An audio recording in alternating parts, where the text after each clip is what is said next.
Еліміздің мақтанышы, Абылай бабамыздың қонысы болған тарихы терек Ақмола өңірі тұнып тұрған шежіре. 2004 жылы Ақмола облысында тілдерді дамыту басқармасы ашылғаннан кейін ономастика жұмысы қарқынды жүргізіле бастады. 2004-2015 жылдары 144 елді мекен, 1717 көше жаңа атауға ие болды. Соның ішінде шоқтығы биігі әлемдік деңгейде курорттық аймақ болып табылатын Щучье ауданы Бурабай ауданы болып қайта аталды. Халықтың қалауымен және бөлімнің ұйымдастыруымен 2016-2019 жылдары 30 елді мекенге тарихи атауы қайтарылып, 1234 көше қайта аталды. Көкшетаулықтардың көптен күткен тілегі орындалып, Ақмола облысының еңбекшілдер ауданына Біржансал бабамыздың есімі берілді. Облыстық ономастика бөлімінің табандылықпен атқарған жұмыстарының нәтижесінде ежелден сал селлер мекені атанған елде Қазақстан Республикасы үкіметінің қаулысымен облыстық филармонияға Үкілі Ыбырайдың, облыстық спорт мектебіне Балуан Шолақтың, Көкшетау қаласының номер 18-ші Қазақ мектебіне Сәкен Жүнісовтың есімдері берілді.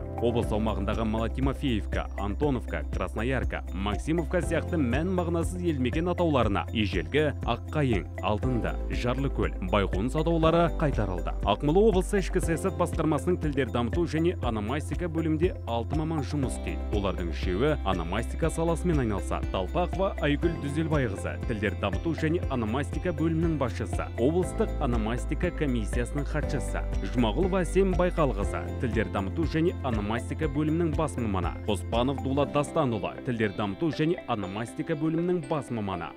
Қазақстан Республикасы үкіметінің 2020 жылғы 7 қазандағы қаулысымен Ақмола облысына қарасты 6 мектеп қайта аталды. Көкшетау қаласындағы дарынды балаларға арналған облыстық мектеп-интернатына Ұлы Абайдың есімі берілсе, Көкшетау қаласындағы IT мектеп-лицейіне Ғұлама ғалым Әл-Фарабидің есімі берілді. Сондай-ақ Степногорск қаласының бірқатар мектептеріне халқымыздың танымал тұлғалары Ыбырай Алтынсарин, Ахмет Байтұрсынұлы, Шоқан Уәлиханов, Қаныш Сәтбаевтардың есімдері берілді. Елбасымыз Нұрсұлтан Назарбаев жер-су атауларына ерекше үждағаттылық қана емес, тарихи таным мен өлкетанушылық мол білім тұрғысынан келген жөн. Бұл аса байыптылықты, терең зерттеуді қажет ететін іс деп айтқан болатын. Осы тұрғыда Ақмола облысының ішкі саясат басқармасы облыс аумағындағы елді мекендердің тарихи атауларын анықтау мақсатында Қазақстан Республикасының ұлттық музейімен бірлесіп жұмыс істеуде. Қазіргі уақытта облыс аумағындағы 45 елді мекеннің тарихи атаулары табылып, бұқаралық ақпарат құралдары және әлеуметтік желілерге жарияланып, жергілікті халық ақпарат алды.